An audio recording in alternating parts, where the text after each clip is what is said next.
Barbara Corcoran, one of the Shark Tank, sent to the producer Mark 17 years ago to get picked for the tryouts, and that letter changed her life. What I did, I read that email and I broke it down and identified 9 principles that anyone can use, including you, to sell anyone, but specifically if your goal is to start and grow an AI agency. In this part of the video, we're gonna do the breakdown of the letter, and in the next part of the video we're actually going to walk and go through all of the 9 principles that I have identified in this email that you can take. What we have to first start looking at is the subject line. Now, I understand that this email is not a cold email by all means of imagination whatsoever.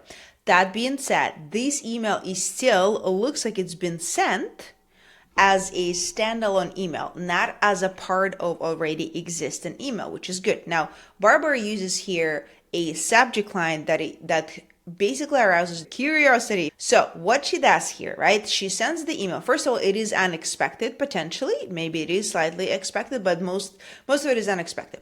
Now, still swimming is a very curiosity heavy subject line.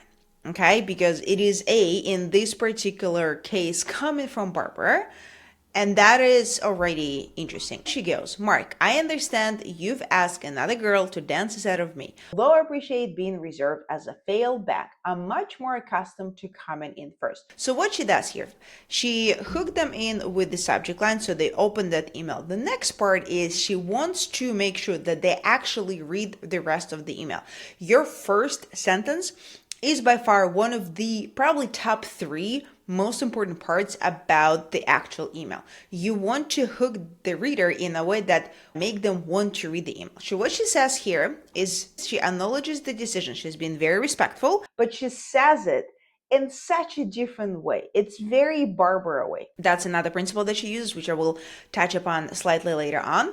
But she basically says, hey, I understand you made the decision and I respect it. But she says it with just one sentence. And then she says, although I appreciate being reserved as a failback, I'm much more accustomed to coming in first. What she does here is she actually almost challenges him and challenges his decision, which is different than what anybody else would do. So now he kind of have to be like, okay, let me continue reading. Let me see what's going on. Then she goes, I think you should consider inviting both of us to LA to your tryouts. Here are my reasons why. There is this concept that is called WIMF, right? What's in it for me? This is the number one question that any prospect on the other end has in the back of the mind, and we want to answer that question. What's in it for me? So she says, yo, this is what I think. You need to do that, and here's why.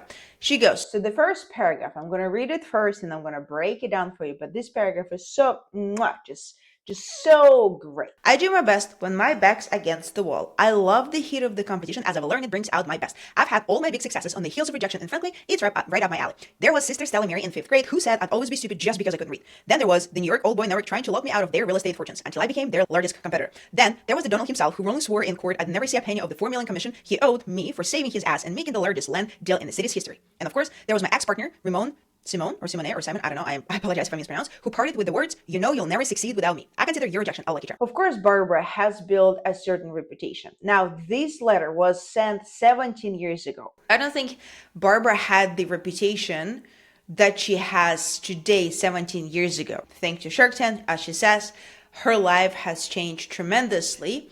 That being said, you can see that she does a multitude of things in this one paragraph. First of all, she does use a lot of credibility and authority, right? She mentions Donald Trump and the $4 million commission. And again, the real estate business, that's a lot, right? So if she has a $4 million commission, especially 17 years ago, that means that she is really bloody savvy. So that basically showcases her authority, right? Then there's the ex-partner. Then there was a New York old boy network. She uses a lot of credibility. She also showcases her character. This is what I have done when I am put against the wall, which is what is happening. What she also does very well is she adds a bit of a relatability, so to say. Now, she says There was Sister Stella Mary in 5th grade who said I'd always be stupid just because I couldn't read. Now, most of people who wanted to become entrepreneurs, right, or who are entrepreneurs, we have met at least one person who told us that we're either going to be stupid, that didn't believe in us, so it's not going to work out, Now, let's take a look at the second paragraph. She goes, if you have both ladies in LA, you can mix it up a bit and see which personalities make the best combination for your show. I found in building teams myself that the combination of personalities is always more important than the expertise or strength of single individuals. You may even drop a man for me because, believe it or not, I am just as smart and mean as the next guy. This paragraph, what it does, it really answers the what's in it for me question by providing the value that the other party could probably have not thought about, right? So she goes, you can have both ladies and you can mix it up and see which personalities make the best combination for a show.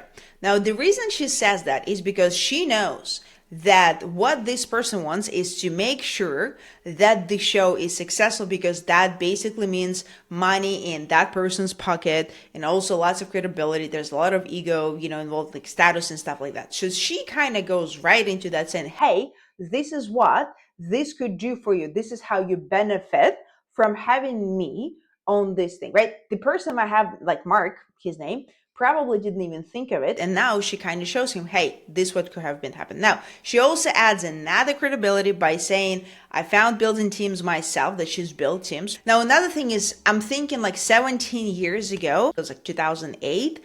I don't remember if back in the days there was like a huge sort of, movement of like more women in the space, TV or whatever.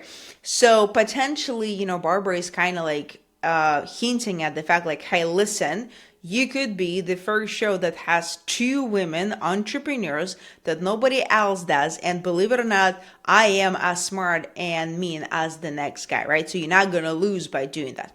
The third and final paragraph in these 3 reasons, right? And there's another one. She goes, last, I've known from the get-go, the shark role is a perfect fit for me. Everything I've done so far in the business and TV worlds has made me ready. My style is different than any other shark, and your audience would fall in love with me. I've watched 37 Dragon episodes so far and know I could rival the best shark on the show in shrewdness and personality. It seems to me that the same 2 sharks steal most of the shows, and I know I'd be one of them. She uses a lot of credibility, she uses a lot of authority, and she plays very well into showcasing the value and the benefits.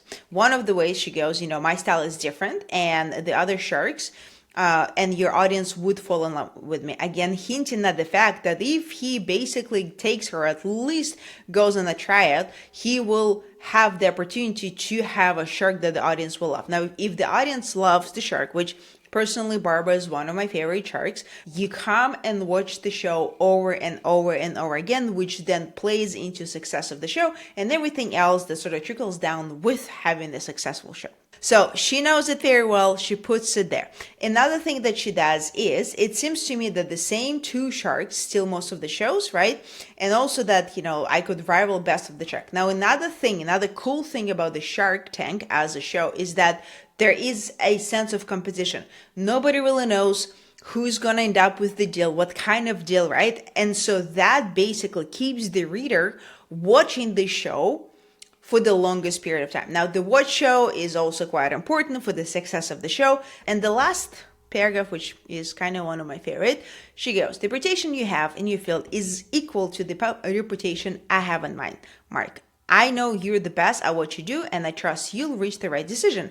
I booked my flight for the 6th, and I hope to be on that plane. Thanks, Barbara. So what she does here, she does a very good thing at basically showcasing, like, this is an analogy, right? The reputation you have in your field is equal to the reputation I have in mine. So we basically are equal. And if you think of yourself as the greatest person, greatest producer, that she kind of plays to that, you know how well of a fit I am then. Another thing she does, I know you're best at what you do. So she kind of plays to the ego there and gives him an illusion of choice and goes, I trust you'll reach the right decision. She's not being pushy. Rather, she's being slightly playful, especially when she follows up with, I've booked my flight for the 6th and I hope to be on that plane, right?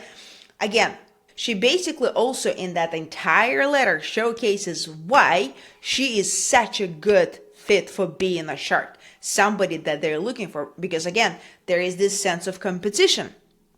And so she basically does what we also call show, don't tell in the marketing. And the last thing that I love about this letter is you can see Barbara in this letter through and through. It's like Barbara's personality oozes through these lines. You can see when she says, for saving his ass, I'm just as smart as the next guy. And the last, I've booked my flight for the 6th and hope to be on that plane. She also put a lot of her personality. And a lot of the times, your personality is that missing piece why somebody would choose you or give you a chance over somebody else. Now let's take a look at the 9.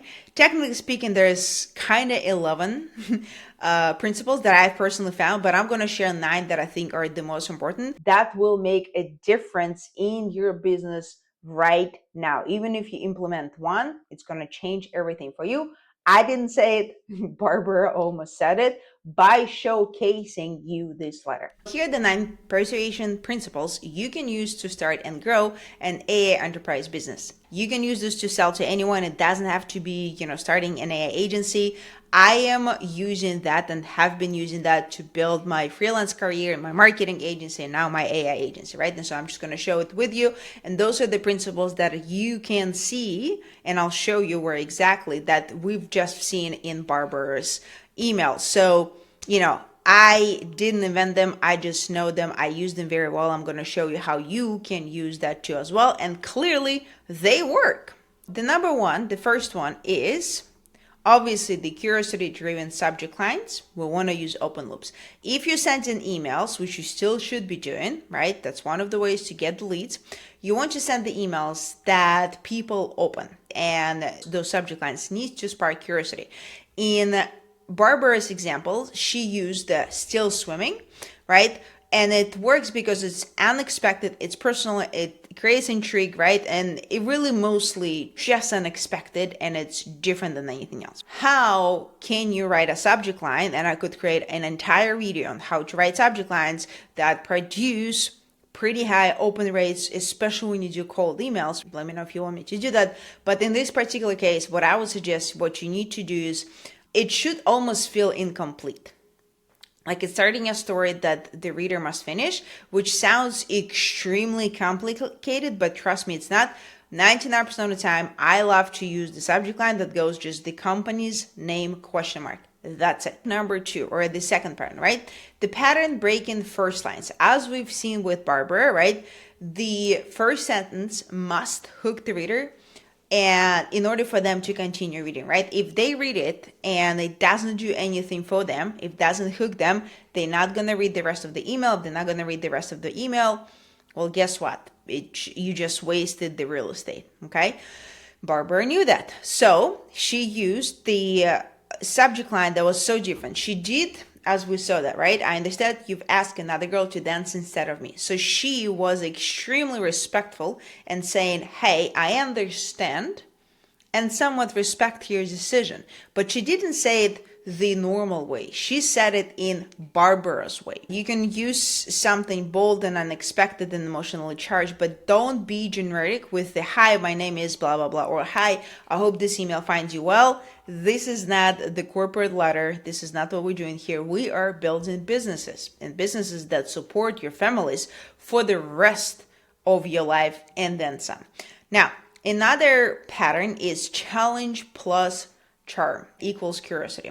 So one of the things that Barbara did, and I honestly, I don't know, I know that I'm probably going to get a lot of hate for that. In some cases, as we've just seen, the challenge, right, being more I guess, cocky actually works in your favor. And as we see with Barbara's case, it did work. But you have to read the room, so to speak, and understand when to use the challenge plus charm and when not to. So basically what it does, it makes you different so that you stand out, because not many people are willing to be cocky. Now, the cockiness, not necessary, is a good thing. Again, depends on the time. So an example would be if you send somebody email saying like, yo, I can fix your business sucks, or your marketing sucks, you're probably not going to get a lot of yeses, right? I work with some people in the marketing space, and some of the guys would send emails to female business owners with this cockiness approach, and guess what? 99% of the time, they were rejected. With Barbara's case, she was trying to get on the tryout for a shark sort of related, business savvy type of video, as we all know. And so for her, being slightly cocky, slightly challenging the decision that somebody made actually was a good thing, because 99% of the people said, okay, you know what? Didn't go through that. That's fine. I'm going to move into the next one. Not Barbara, right? And in this particular case, it actually works, right? So what you want to do is see what your competition is doing, and then do something different that makes you, different, right? The example would be, if you're still relying on cold callers and VAs are respected, but I built an AI system that closes deals while my clients sleep, would you like to see it? You might want to play around with it, play with different things out there is, instantly that we can use these days, test a bunch of different sort of approaches, but in some cases, it definitely works. All right, the next principle is the number 4, which is answer the WIFM question. What's in it for me? Basically, we want to make sure that your message, your email actually answers this question, what's in it for me? Now, in Barbara's case, she uses a lot of sort of examples and gives a lot of benefits, why she should be there, right? Not necessarily, maybe like I put it best choice, but not necessarily being the best choice. But in that particular case, she wasn't even telling him like, yo, choose me to be a shark. What she said was like, give me a chance, like try me out. But instead of being a pick-me girl, she basically played around and say, hey, listen, here are a few ideas, and we can see if I'm right or wrong, right? But at least give me a chance, basically, right?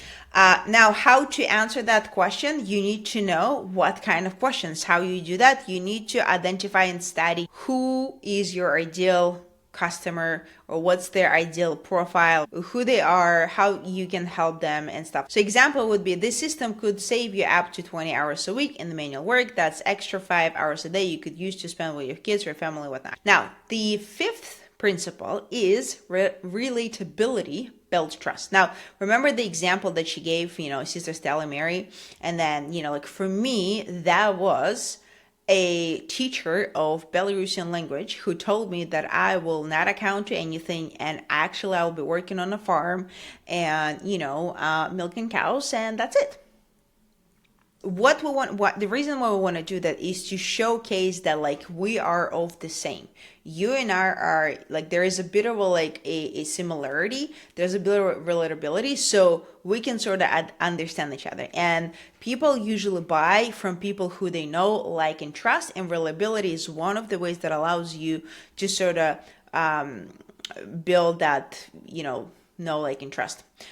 How to do that? Once you know your ICP and what they want with their struggles, you can then pull life stories from your own life to make your either letters, email letters, or content relatable. Here's an example. This is an example that I got from Dell, right?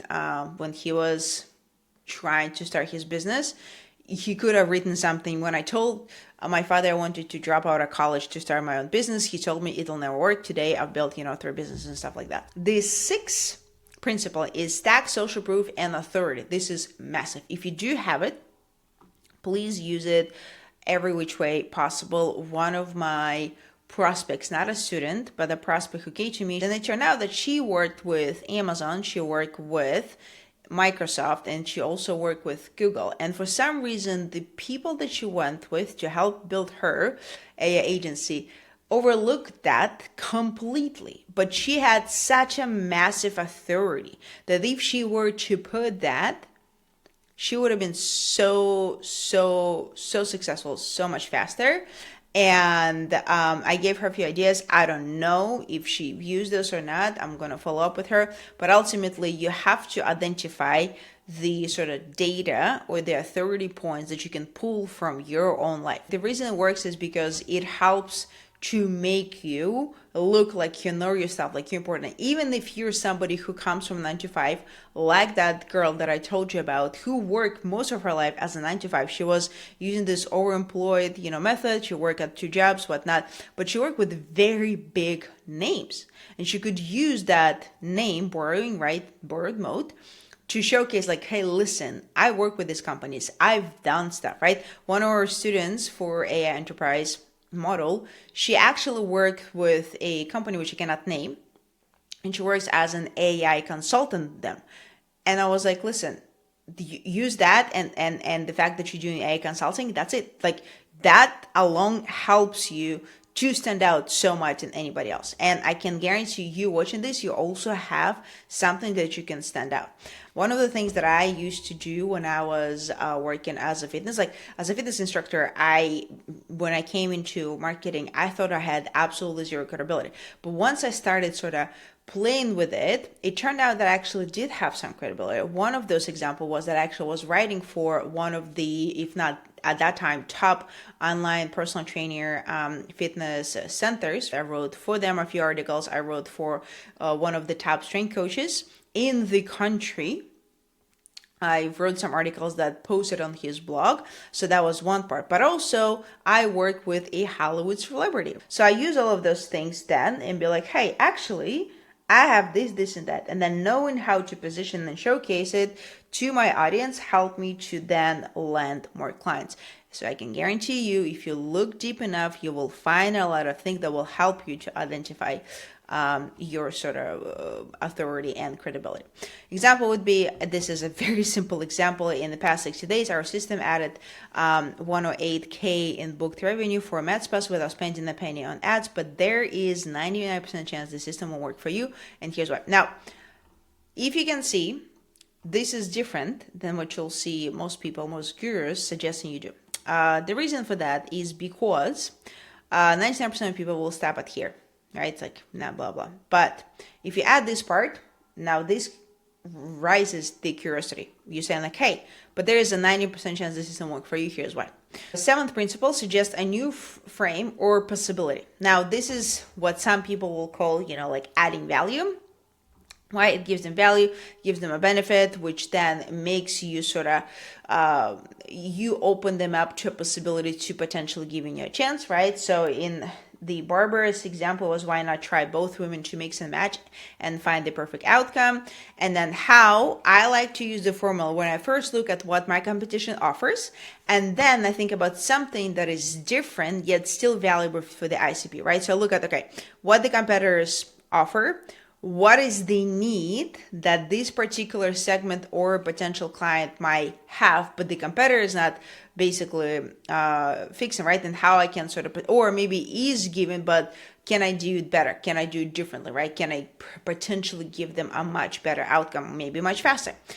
Right? And again, have you considered tapping into the leads you already paid money for yet who are laying dormant in your CRM? You could do that if you're offering, like our students are offering the reactivation. Number 8 is sell the outcome, not the person. So the reason is because we want to focus on the results that they get, not your genius. So it's not about you, it's about them again. So that women concept, right? In her case, in Barbara's case, it was your audience will love me. And how, basically the way that I do it is looking at what's the desired outcome the audience wants. Now, sometimes I look at the little things everybody else everybody else, aka my audience, my competition overlooks, and then I'll sort of give them those type of ideas, right? Now, that's a very simple, very basic example. Imagine waking up with 3 to 5 sales appointments from people who already know your interest, every day and stuff like that, or every hour if you can. And then the last one, which I love so much, is inject personality. Just keep in mind that you are 1 in 8 billion. Your personality is often all it needs for you to stand out. You don't have to be hella different. You don't have to be anything, crazy or anything like that, but there is something about you that makes you just you. For some people, it takes a bit of a time and practice to find out who you are, what makes you different and whatnot. But I guarantee you, once you find it and you inject it in every content and email and like even in your messaging, it's gonna basically make your life so much easier. One of the ones that I love to use is, I'm developing a romantic relationship with your email inbox. It's ghosting me left and right, but I'm not giving up. Now, could I send an email and say, hey, I'm just following up on this? Right, absolutely, I could. But that's basic, and we ain't basic here, right? So instead, I'm sending this email saying like, I'm developing a romantic relationship with your email inbox. It's giving ghosting, it's giving not interested. So if that is the case, please let me know, or else I'm gonna go cry and blah, blah, whatever. Like, I play with it, and I get pretty good responses. Let me know which of the principles you found the most useful, or maybe you also identify a principle that I didn't see. Let me know in the comments, and I'll talk to you in the next video.